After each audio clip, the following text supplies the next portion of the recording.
All right. Thank you all so much. I have the amazing honor and pleasure of interviewing somebody who I would call a mentor to me. I don't know if you knew that, but I view you as a mentor. I didn't, thanks. And I'd like to open up the conversation with a question that I don't think I've ever asked you before, John. So a little bit of background on John, former CEO of AT&T, entrepreneur, investor, has served as an advisor in national security to 3 presidents. Yep. On the board of Lockheed Martin, on the board of Palo Alto Networks, and on the board of Cresta. U.S. Steel, too. U.S. Steel. Yeah. And I've always wanted to ask, how did we get you?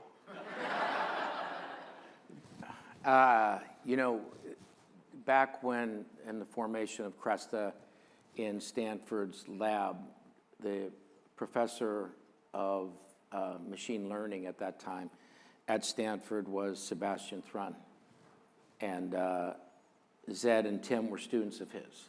And so Sebastian and I had a long history. He did Udacity, which was the first large-scale, massive online program. So he said, why don't you come out to San Francisco, see what we're doing? And it was down this little side alley in the second floor of this sketchy building in a sketchy neighborhood. And I met those guys, and I'm always attracted to sort of really bleeding edge technology with humble people.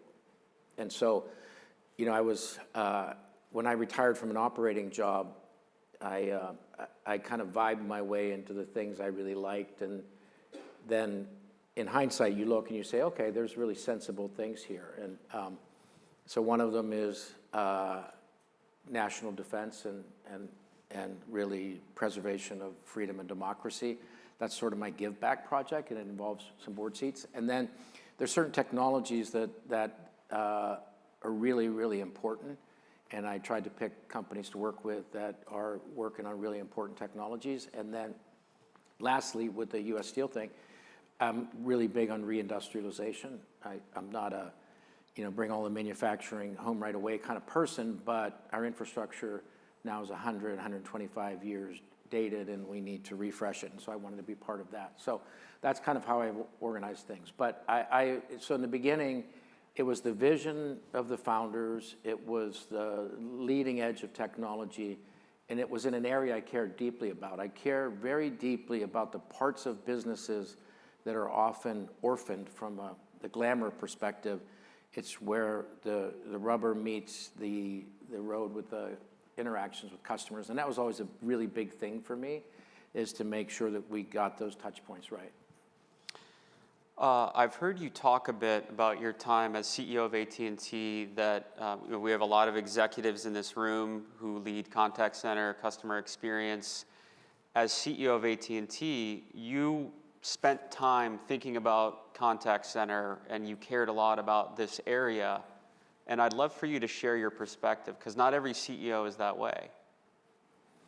Yeah, I think there are some who aren't, and I feel sorry for them, because I just think there's a bit of a detachment if you don't understand these critical touch points. I always look back on my history, and there's always a few things that, like, where there are small events that become life-changing. And I remember the chief technology officer at the time for Best Buy, this was kind of pre-digitization, who was complaining that products were built wrong, and the bigger the user manual, the more poorly they were built. And you're talking about all this back-end cost that would come into the store with things that were hard to use. So that really struck me. It's like, okay, like the back-end processes are the definition of your company, because you look at it and you say, okay, if my products aren't right, people are calling. And then what happened is you watch the evolution of time, which is really interesting, is the more things went online and everybody's thought, let's move things online. I used to tell our folks, that means that if they're solving their problems online, they're still going to call. And when they call, they will have tried to solve their problem online, and so they're going to be angrier yet. So if by the time they get to us, so the more they solve online, the harder the problem is when it does hit your contact center. And then we're trying to do that. And if you try to ask a customer, hey, would you like to pay for service? They don't, because it's this idea of, your defects are your problem. And we were in a business that was really challenging because every time Norton Antivirus launched a new thing, we got the call. So everything was on broadband, you got blamed for everything. Hey, my broadband's not working. Well, your power is out. So we got the energy company, we had, the people that were digging in the neighborhood. So we had all of that stuff. And so it creates this acuity. Then you get this massive volume, and you start to spend time in the volume of these things, and you eliminate it. And so there's this whole loop that is either a doom cycle or it's a virtuous cycle when you solve those problems. Then the second thing, which I think is really interesting, is when a customer doesn't volunteer to pay for it, and we think of it as a cost center, we then start to look about how to minimize cost. And then you have this balloon effect. Every time you think you can take the cost down some way, it creates a consequence elsewhere. So for us, it was like, okay, we need to reduce the average handling time. Well, if you have trucks to roll, the way you reduce handling time is you say, I'll have a truck out there tomorrow morning. Is that okay? They go, okay, great. So we saved a penny and spent $150. So you start to look at these things, first call resolution, average handling time, all that sort of stuff. It's a really complicated problem, and I love complex problems, and I love trying to narrow those problems with technology. And contact centers, the problem never goes away. That's, in some respects, that's maybe disappointing to some people, but if you're a problem solver, it's super fun to say, this is probably in business, it might be the most complicated problem to solve. And every time you turn your back, someone new comes into the formula and they go back to the old way, right? All it takes is, hey, your budget's growing. It's like, okay, all right, let me go get after that. And the next thing you know, all your work and moving from average handling time to first call resolution is now you're back to average handling time. And you're outsourcing more, and it's like, okay, I got all the complaints are up. And so it's a really problematic thing. And sorry to go on here, but I'm passionate please. about it. The one thing that really got me excited when in the early days we started to see the effect, I had never seen anything where you had agent sat, customer sat, and the financial performance all move in the same direction. So that's when it's dawned on me that, hey, we can get this right, and we can at least, you don't eliminate any of the challenges, but you can certainly reduce them dramatically and make this, much better experience. So, Thank you. I'm going to ask you a selfish question as the guy that owns the sales number at Cresta. But typically, we have two key stakeholders when we're talking to our prospects and customers. We have the business leader who owns the number, who owns the outcome, who owns the staff budget. We have the CIO who owns the technology, the safety of the organization, and in many cases, they're not aligned. The business leader wants Cresta because they know that we can deliver the outcome that's going to get them where they need to go and help them with their budget. The CIO has just made a $100 million commit to a hyperscaler, and they're bundling. And in their mind, they're focused on consolidation and simplification. How do you help, if you have two executives coming to you who aren't agreeing, how do you help them as CEO? And ultimately, for those in this room that want to win that argument and get more Cresta, how do you help them articulate that? It's the same way as you win an argument at your dinner table. You either have a better set of facts and you pick a side, or you pick, a peaceable solution in the middle. But at the end of the day, the facts bear out what's right here. So when you get into complex organizations and people's lives and careers, change is going to work to somebody's benefit and somebody's detriment. And so you just have to be conscious that when you go in and you do something as big as adopt a new technology with a new method and a new way, you're creating a risk reward. And so what you want to do is make sure everybody's bought into getting the reward, and that it's really clear how you mitigate the risk. And I've never met a CIO in my life who thinks it's a great idea to have a business buy a technology. I've never met a procurement organization in my life that thought it was a good idea to let a CIO's team buy anything. And I've never seen a business owner feel like either of those organizations are worthwhile. So when you start to get into this triangle, there's complexity. But I think that the important thing for you and the sales team is to make sure that you're hearing everybody, because no organization will be identical. But you have to own the results of the collective, not the individual. So if you're driving for the best business result, which is ultimately how all three of those parties in that triangle, you talked about two, I think there's three, because finance will always rear its head.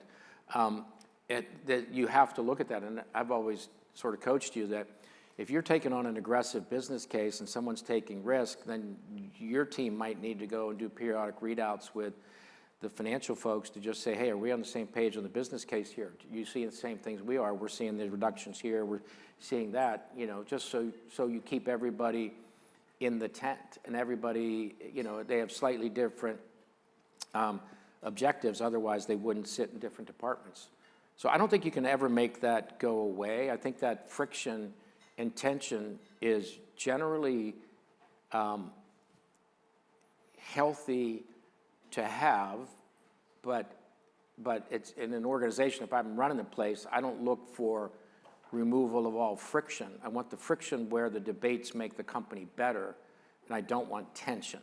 I don't want at the end of the day people to say, that lady's a loser or that guy's an idiot, and then go back about your business or try to undermine each other, which is sort of the worst of all things.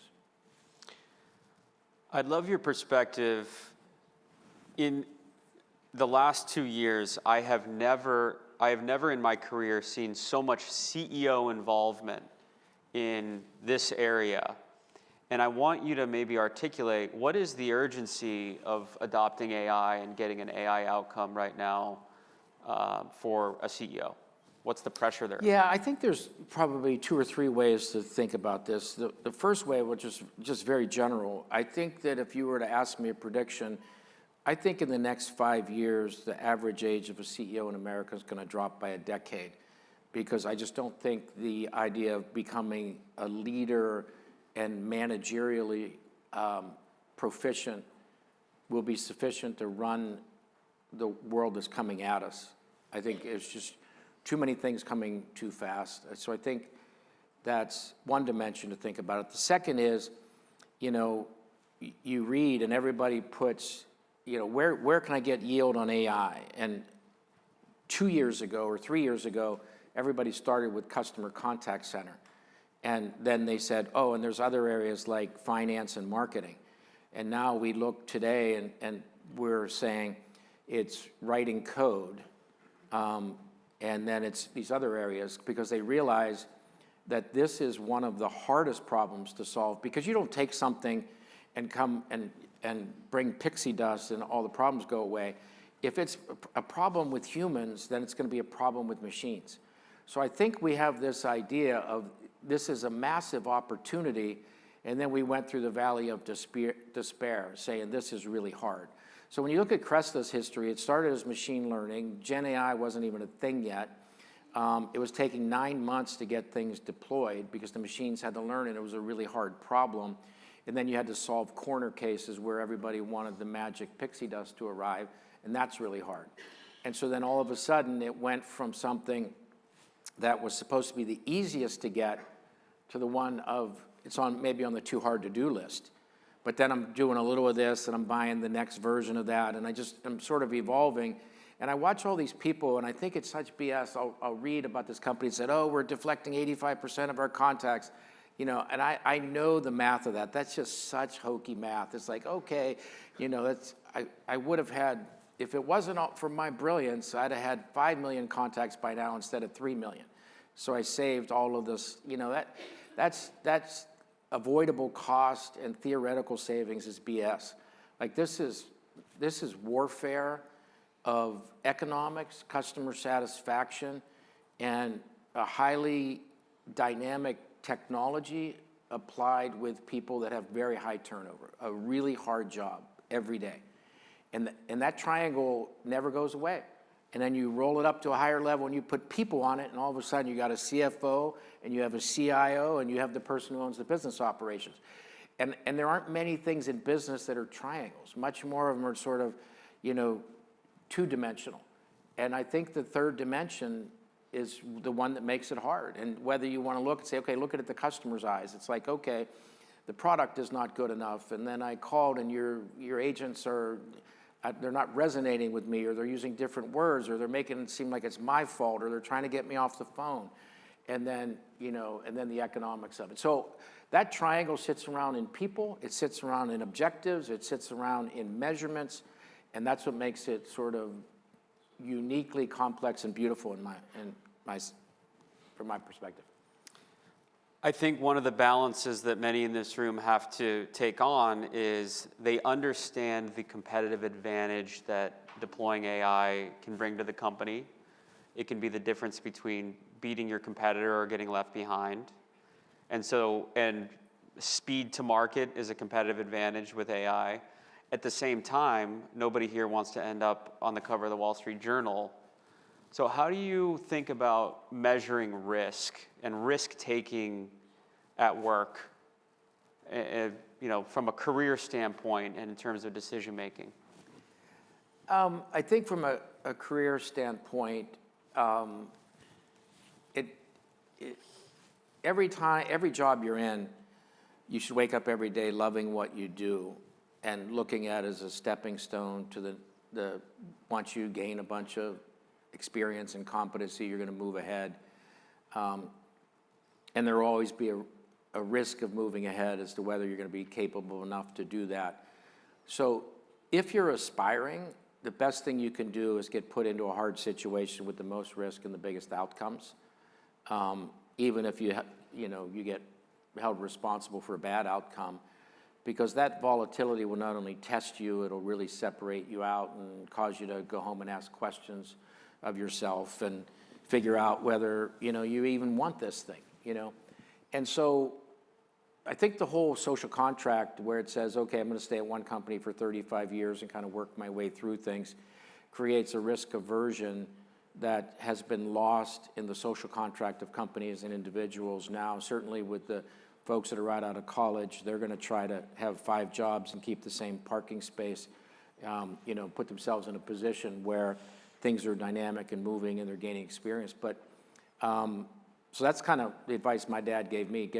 Don't say no to anything in your 20s. Just gain experience and stuff, no matter how hard it is, how long you have to work. And then you can start to narrow in as you get older. So I think that this is an area, it's true of everything. If you wake up and you do marketing for a living and you're not using the modern tools and looking at the risk and, kind of looking at the landscape saying my job could get eliminated probably easier than someone else's, because these things, the one thing LLMs are really good at is like writing creative script. I mean, when I look at the dock workers going on strike to prevent technology from getting adopted, or I look at the screenwriters trying to go on strike so that we'll never use the technology, there's an old saying that there's no army that can hold back an economic principle as time has come. So I think you got to embrace it. So I look at that as a net positive, but I have to also realize that not everybody has the appetite for risk that I do. So I'm going to get a little more specific on risk. I think one of the decisions many of our customers have is, look, I've got this existing technology, I've got my CCAS or my telephony, they check the box, it's less expensive, it's already integrated, I could just go with that and call it a day, or take a bet on a new fast-moving technology company like Cresta that's smaller. How do you think about that trade-off, and how would you advise leaders? Well, I think that I've always been a believer that the people you want working with you are the people that are going to drive you to get the change that you need, to be a little bit leaned in, a little more aggressive, somebody that's going to really challenge you. And so I came out of Silicon Valley. I was the CEO of a startup. Then I became the CTO of AT&T. So I come out of a technology heritage. So I'm a technology bigot. So when I looked at that, as soon as I got to AT&T, I took teams out to Silicon Valley, and then I took the risk off the table for them. So I said, if you like what you see, let me take the risk. If it doesn't work, that's on me. And they were all looking like, how does that work? Like, you're going to take all the blame for everything. Yeah, I'm going to take the blame for everything. Let's go out. If it makes sense, let's get on it. And it really transformed us as a company to be able to engage with sort of youthful companies. And then we would do what we do, which is we would bring in the deliberate process stuff that made sure. So I looked at it as a marriage. Like, if you're going to marry someone, you don't marry someone just like you. You know, we used to compete a lot with Google, and I would always say, we offer 5 nines, they offer 9 5s of reliability. But while they learn how to get more reliable, we have to learn how to get faster. So that's sort of the intersection. So that's how I look at it. I look at a marriage. Okay, I can find someone who thinks like I do. I can find someone who does things just my way. But that's not what you're looking for in a marriage. You're looking for someone to challenge you, to make you better, that's complementary to you. And so I think there's a vibrancy to that. And so I always lean towards getting the younger, more modern company, because I'm going to slow them down, make them go through my business case, explain it to me again, all that kind of stuff. But I'd rather do that and live in a slightly uncomfortable world than the reverse. They bring in someone who looks just like me, who understands me, everything about me, and it's not going to make me better. It's just going to make me automated. I'm going to 2 more quick questions, and then we're going to open it up to the audience. So if you want to ask a question, you can start thinking about what that question is. When we go and speak about AI automation with prospects, one of the key questions in their mind is how much I'm going to be able to automate and how soon. Yeah. If you ask Sam Altman, the CEO of OpenAI, he will say contact center will be totally gone by next year, 0. Mm-hmm. If you ask Gartner, they will say maybe 20% by 2027. What is your point of view? Yeah, a couple weeks ago I went to visit Sam because I wanted to understand. I've known him since he's 19, and I used to kind of mentor him when he was right out of Stanford, and he was running a company called Looped. And I wanted to understand his math, and then you realize that he's signed contracts worth $1.4 trillion. That's a lot of revenue he's got to catch up on. So there's no shortage of ambition. Yeah. Yeah, he showed me a picture of Stargate, and it was its own city. So there aren't that many people who. So I think the thing that he's doing is, generally speaking, AI is going to get better every turn of the crank at something. And but I go back to this thing I started with, and I'll say it over and over again. In business, contact center is probably the most complicated thing there is. Every product defect shows up there. Every sales lie shows up there. Every bad pricing shows up there. And then you get the randomness, like probably the contact center at one of the major automotive companies. You probably have to field a call that said I tried to paint camo on top of my new car, and and the paint didn't hold. What should I do? Like, how can I prep it better? Do I need to put primer? so you're never going to make it go away. So when I look at it, it's like, okay, you got to just keep taking complexity off the table. You got to keep solving problems for customers. You got to keep feeding back into the loop. And so I don't think that AI is going to make this contact center stuff simple. I think Sam is right if you were going to send a text to a company to answer a simple question, but I don't know it's going to be materially better than what chat's doing now. Because the challenge is the corner cases, not a RAG model that gives you an answer that's, I mean, shoot, there were companies doing that a decade ago. So, so I think that it'll be really good at deflection. But I think, go back to my earlier comment, by the time they hit you next year or the year after, they're going to be so ticked off. Like, I tried this, I tried that, I went to Google search, went to ChatGPT, and it still didn't work. So what are you going to do about that? And then you're going to have a bunch of those calls that'll be exactly the same, and you're going to walk to the product team and you're going to say, we blew this one, like, we got to fix this. I still think that, like, I look at that and you say, okay, agentic is about execution of tasks. Agentic will work beautifully where it's a prescriptive outcome. You're going to have beautiful answers to text questions. Great. But these corner cases are not going to go away. There's going to be humans in the loop. There's going to be, and so I think it's going to, I would say the opposite of Sam. I think it's going to be one of the last problems in business that's solved. I think you're more likely to have a good ChatGPT CEO than you are to have a good ChatGPT contact center. I guess that doesn't reflect well on me, does it? Well, I have the easiest speaking job at Wave, which is that I can ask you any question that pops in my mind, and we get golden nuggets of wisdom That's not true, that fly out. So my last question is just a generic. You have a mix of young people and executives in the audience, and you've seen so much, John. What is your general advice to this audience?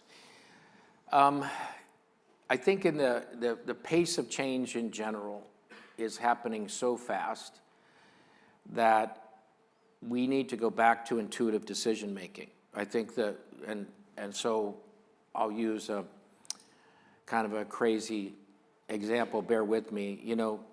If you look at the roots of the earth and kind of like a very physical world, we invented a language to sit on top of that to kind of get things moving, but the rocks don't know that 1 + 1 is 2. So we have this pure math language, and then we create language, and then we put computers on top of that to get at complex problems. And then now they're coming at us so fast that we are starting to rely on machines to make all the decisions. But I think the greatest leaders going forward are going to be the ones that are grounded and rooted. And I think we've spent so much time trying to be citizens of the world and like deal with all this complexity and be part of it that we forgot like who our people are, like some of the basics that root you. Because when you get that right, then you can make decisions at an unbelievably fast pace. And I think that's what's going to happen going forward. And I don't think brilliance is going to carry the premium that it does right now. I think groundedness will. I think preparation is going to be a lot less about things that you need to know than things you got to kind of vibe your way through. And the way you do that is you got to really kind of connect. You got to learn to read people. You got to look at numbers on a paper. You got to go into meetings, and you got to figure out like how are people feeling and let that drive. Because like for me, the way that I manifested that, if you go back and you look at people who worked for me, there were some people that would say, he was on me every day. He's a control freak. And someone else would say, hardly ever heard from him. He's awesome. He's totally hands off.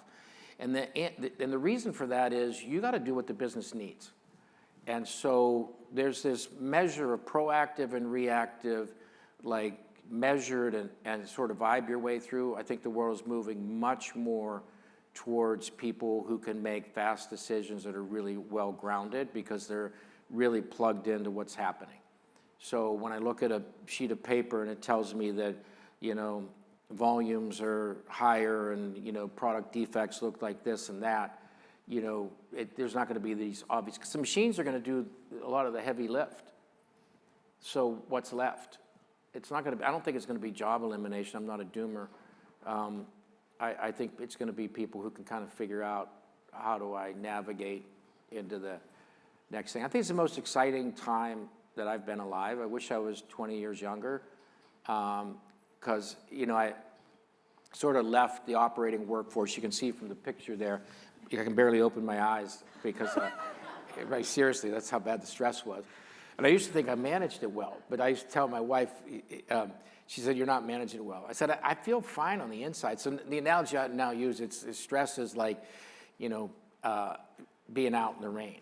It may not bother you when you're so used to it, but you are getting wet. Like, there's no doubt about that. So I do think, I go back and say, I am such an optimist about where the world is right now. And I think the tense period we're going through and all these debates are the right ones to have as a society. And I think we'll come out the other side better for it. And I'm really optimistic for my kids and grandkids. We're going into a world. The most egalitarian thing in the world is to now not have to value people based on whether they're really good at math, because the machine will help you. I don't need to know languages because the machine will help me. You know what I mean? Like, it just feels like technology is going to level the playing field more, and we're going to go back to sort of core stuff of, how good a person are you? How do you care for others? How compassionate are you? And that's a world where good people win, right? Not just smart people. So I'm really optimistic. Round of applause. Thank you so much.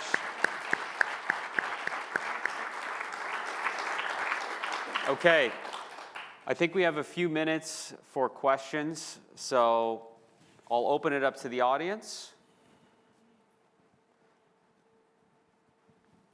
Thanks, John. That was really good. My question has to do with some of the initial questions about Cresta and getting it into the business, bringing the value proposition, so to speak. And so I thought I would ask it backwards, because you'd said something about how we conduct our business cases, and we can, to talk about cost reduction, because that's what it's all about. We shouldn't. So I want to go backwards. If you could redesign a call center today, thinking about human capital, thinking about the technology landscape, thinking about the role of the contact center in the decision-making matrix, how would you redesign a call center? That's a really complex and thoughtful question. Thank you for that one. Because I was just feeling my way through it. Now I have to think my way through it. I think the first thing I would do is I would segment the intake and put the responsibility where it belongs. Product calls that come into the contact center should be, that are product related, should be budgeted and expensed to the product and go against gross margin. So everybody looks at it and says there's no accounting gimmickry. If the product sucks, it affects our gross margin. Not it's like this back end, like, oh, you go take care of it. And that's true of everything for sales and pricing or whatever. The cost causer should be the cost absorber. That would fundamentally change everything. Then the second thing I would do is I would have the contact center and give them really simple metrics that are much more around customer sat and a lot less around those budgets, because you don't have to worry about them. They're going back to the cost causers. So I think that would be the most dramatic thing. And then I think probably the most important thing is I would put the metrics and the scripts together so that they're much more strategically driven and a lot more empathetic to what you're looking to do. So let me give you a specific example. I'll just use, like, if a caller on to AT&T on who's got calling about their mobile phone service, we should know that they've had bad service. So instead of saying hello, we should say, I'm sorry for what you're experiencing right now. Your drop calls are up this month. And here's what we're going to do about it. We're going to offer you credit. Now, why did you call? And the people are going to be like, oh my God, like, did that even just happen? So that's the role of technology. The technology is about giving the person on the front line the information they need so they can kind of listen and feel their way through the customer. Linking that last comment that I made about like the vibe effect of this is like you should have all the tools at your disposal. Instead, what we do is we do this all based on economics. So we treat this like it's an end of cycle process, and I think we should treat it as, you know, an ability to correct the mistakes of the business. Because a perfect customer relationship you should be a thank you center. You're the vice president of thank yous. People are just rolling them in. But that's not the way it works. And so I would put this, that's how I would rethink it and work it backwards from the beginning, as I would put the whole system back to the front end. And I think it's radical in thinking, and it's probably the way I've thought about it since I stopped operating. But I think that would be like earth-shatteringly different. So, but let me just take 1 minute to talk about the business case. At the end of the day, I was never, like, the ROI was something I felt that I owned in the business, no matter where I was working. It's like, I don't want frontline people to think about ROI. I don't want them to think about complicated stuff. I want to take those risks on myself. So usually when you take a new technology in, it's a staged ROI, and everybody wants the whole thing pulled forward. Like, what do you want? What is the first thing you want? Then what is the second thing you want? Then what is the third thing you want? You wake up and you're like, this is an amazing ROI. But in the beginning, it might be, I want more of the agents to use it. Like, that's the risk on me. So I'm not going to throw that risk on to who's selling me the solution. I'm going to put that risk on me. I want adoption, and I want people to love it. And so, because then you're not putting all this mumbo jumbo, you know, stuff together. What you're saying is, what's getting in the way of you using it? Then you got to figure out, okay, now I got to tune it. Then everybody's using it. Then you say, okay, now let's go on to the next one. Like, how can we have the experience better for the agents? So the analogy I always draw is that like this triangle problem, the best analog is the early days of Uber and DoorDash, and people don't even think of this. There was a point in time where there weren't enough drivers, so they had to give the drivers too much money. And then they get too many drivers signed up, and then you pull back, okay, now I got it. It's really hard to keep this balance, and I think that's what the ROI to me is, one of those things where there's too many things to balance. So simplify it, own the problem at the executive level, then get the metrics to be staged. Once we get adoption, then we're going to move from adoption into, you know, sort of maybe something like the time that people are using. Focus on one, then go to the second, then go to the third, and then all of a sudden within a year you got a better ROI, and 2 years later they're writing stories about you in magazines. And that's what we did on innovation. We did that in so many areas, but it's hard because, you know, everybody wants to push the ROI out. I think that's kind of crazed, because you're putting complexity on people. And you really, if you're executives and leaders, you should own the complexity and push simplicity down. And I think that there's more risk, but look, you're you know, like, that's the benefit of me. I grew up an inner city kid, like, so every day for me is a bonus, as you can probably tell. And if I got fired, I'd be like, finally, they figured me out. Should have happened a long time ago. So I would always take on a lot more of the blame and responsibility myself. I just believe that is the best thing an executive can do, is de-stress the system. Stunning. If you hadn't thought about that before and that just came out of you, that was amazing. But you know what? You go back to the thing. Like, I think about this stuff because I don't sit around staring at numbers all day. Yeah. Well, I think there's a chance that it's not AI that will eliminate the contact center. It is having cost causers become the cost absorbers. That's good. Do we have time for a couple more questions? Sure. Yeah, it's easy for me. I'm going home. Any other questions?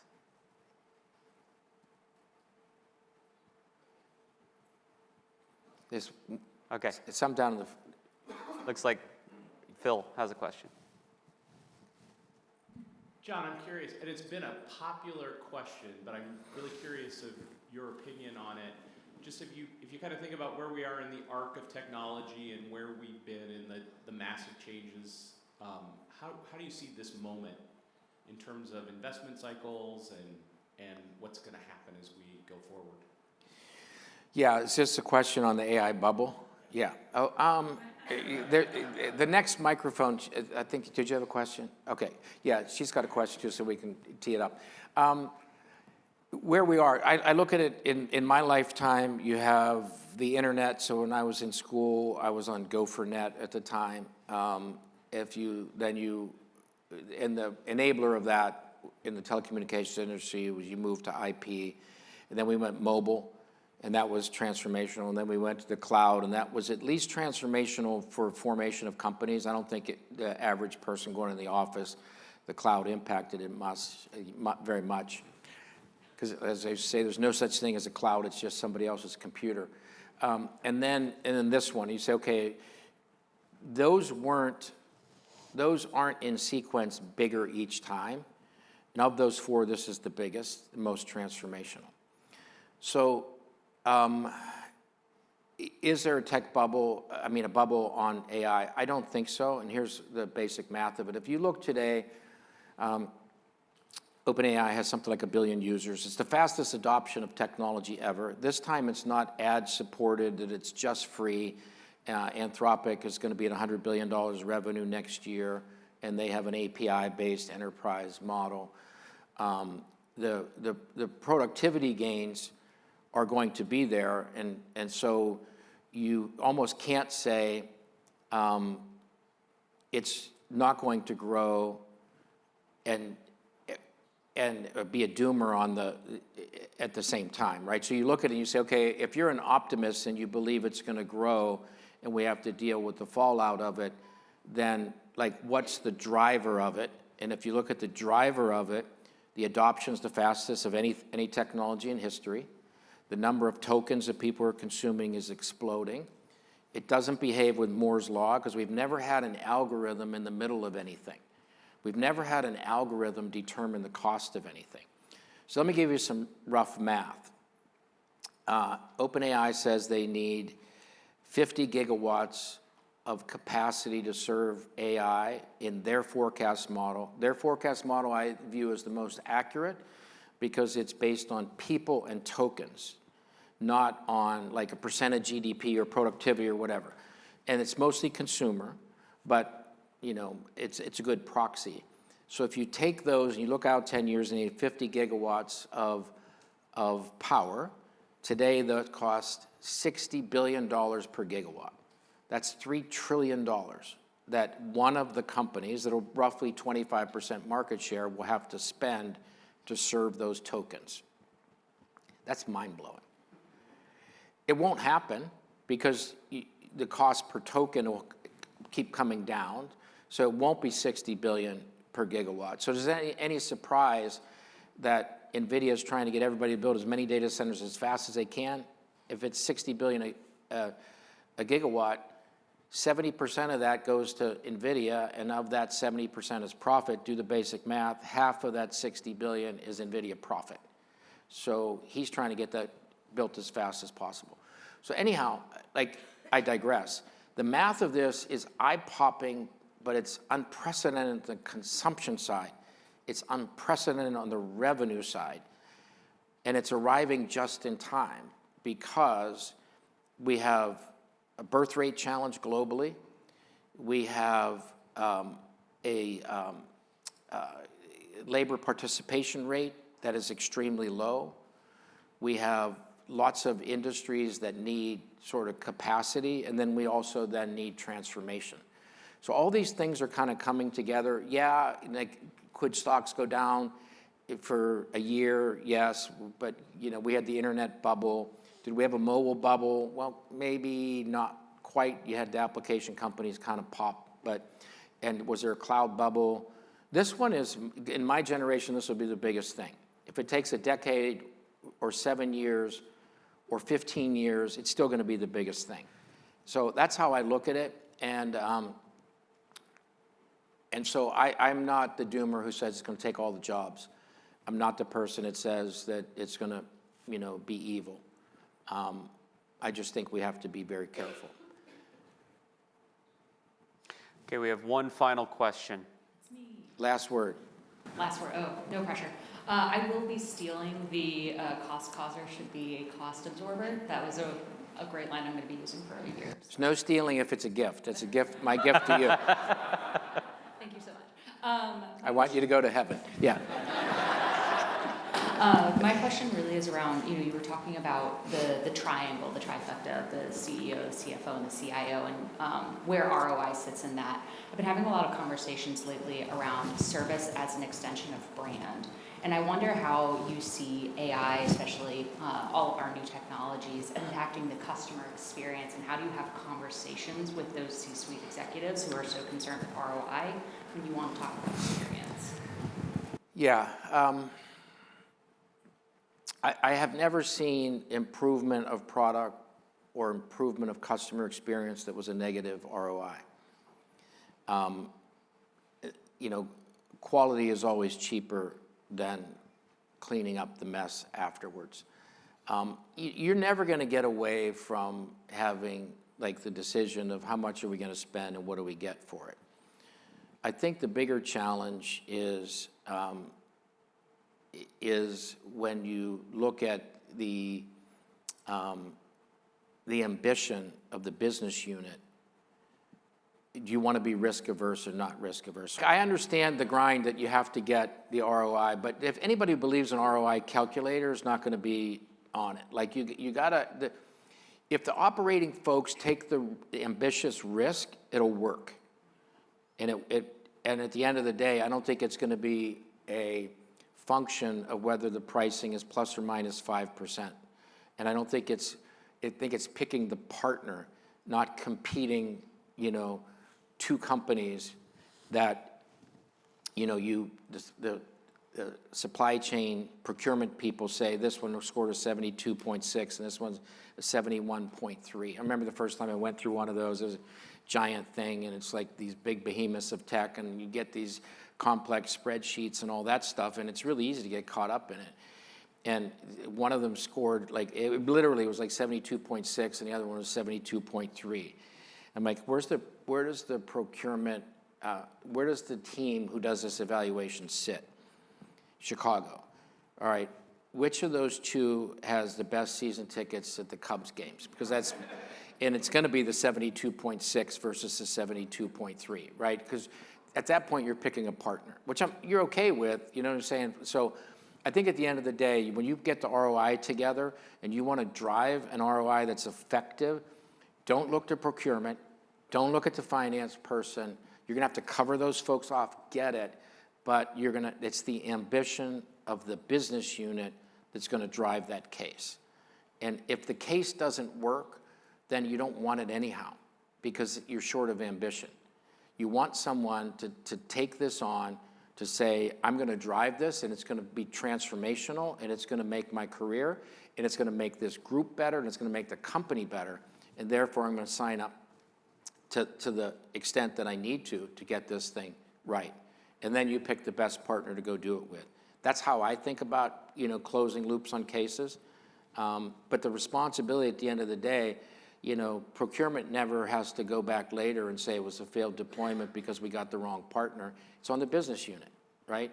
Then the finance people come back and say, we didn't make our numbers, and it's on the business unit. You see what I'm saying? It's sort of asymmetrical, which is why I think that it's not the root of all evil, it's a necessary evil, but it does, I think, sometimes really limit the ability for the operator to go ambitiously, go change things.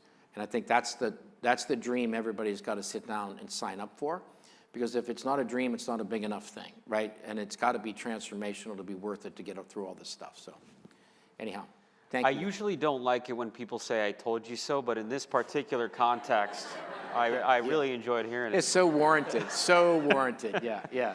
All right, thank you again, John Donovan. Thanks. Thank you.